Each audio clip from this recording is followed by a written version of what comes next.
আমি যাকে বুক দেখাই তাকে কখনো পিঠ দেখাই না, এটা আমার সহজাত প্রবৃত্তি মনে করতে পারেন। জয়নাল আবেদীন ফারুককে যখন ওই বিপ্লব হারুনরা রক্তাক্ত করেছিল মানিক মিয়া ভিড়ের সামনে, সবাই ছেড়ে গেলেও পাপিয়া কিন্তু শেষ পর্যন্ত তাকে তার বাসভবনে নিয়ে যে ইউনাইটেড হাসপাতালে ভর্তি করে হাইকোর্টে স্ট্রেচারে করে নিয়ে যে আগাম জামিন দিয়ে পড়ানোর পর কিন্তু বিদেশে পাঠিয়ে তখন আমি মুক্ত হয়েছি।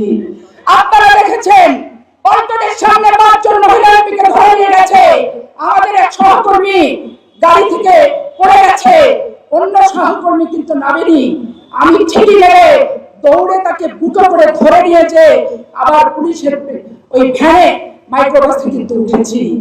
একটা জিনিস মনে রাখবেন, দেশনেত্রী বেগম খালেদা জিয়ার সাথে যে স্মৃতি সারা বাংলাদেশে রাজনীতি করার আছে, লক্ষ মানুষের ভিড়ে বেগম খালেদা জিয়া যখন আমার নামটি ধরে ডাকে তখন আমি মনে করি না যে বাংলাদেশের মন্ত্রিত্ব আমার লাগবে, আমি মনে করি না নমিনেশন আমার লাগবে, আমি মনে করি না এমপি আমার হতেই হবে।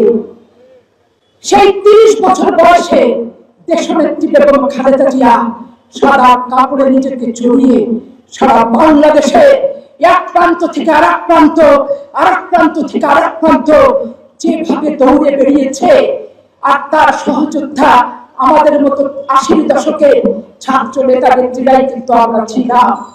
রাজশাহী বিশ্ববিদ্যালয়ে তাপসী রায়ের ভিপি যখন প্রথমবার নির্বাচিত হই, দ্বিতীয়বার আবার নির্বাচিত হই, এই লালপুর বাগাতিপাড়ার সম্মান ঐতিহ্যটাকেই কিন্তু রাজশাহী বিশ্ববিদ্যালয়ে ধারণ করেছিলাম। আমি কি আপনাদেরকে ছাড়তে পারি না? আপনারা আমার রেডিও দেখেন না, টেলিভিশন দেখেন না, পুলিশ যখন আমাকে রিমান্ডে নেয় আপনারা কি কষ্ট পাননি? আপনাদেরকে আহ্বান করেননি? আপনাদের হৃদয় কি ভারাক্রান্ত হয়নি? আপনাদের হৃদয় কি ক্ষতবিক্ষত হয়নি?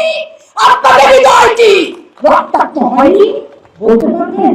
তাই হিসেবে সবার চেয়ে বড় হিসেবে আমি এইখানকার বিএনপিকে ভাঙতে আসিনি, নমিনেশন পেলে বিএনপিকে করতে আসবো। এমপি হলে দল সহ সত্যের ভিক্ষাসী দালাল মুক্ত বিএনপি করবো।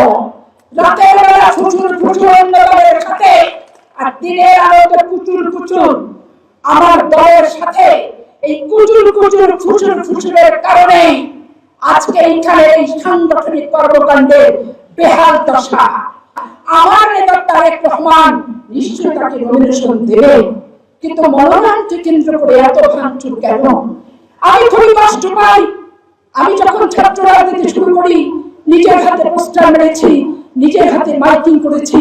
রাজশাহী বিশ্ববিদ্যালয়ের বাগাতিপাড়ার অনেক ছাত্র, অনেক ছাত্রীরা হয় আমার সহকর্মী, নাহলে আমার যে জুনিয়র, নাহলে আমার যে সিনিয়র, আমার পোস্টার যখন ছিঁড়ে ফেলা হয় আমি কষ্ট পাই। আমাকে অপছন্দ হতেই পারে, কিন্তু আমার ওই পোস্টারে ওই সম্মেলনের উদ্যোক্তা, ওই স্বাধীনতার ঘোষক, ওই কালুরঘাটের বেতার কেন্দ্রের নেতা রাষ্ট্রপতি জিয়ার ছবি আছে।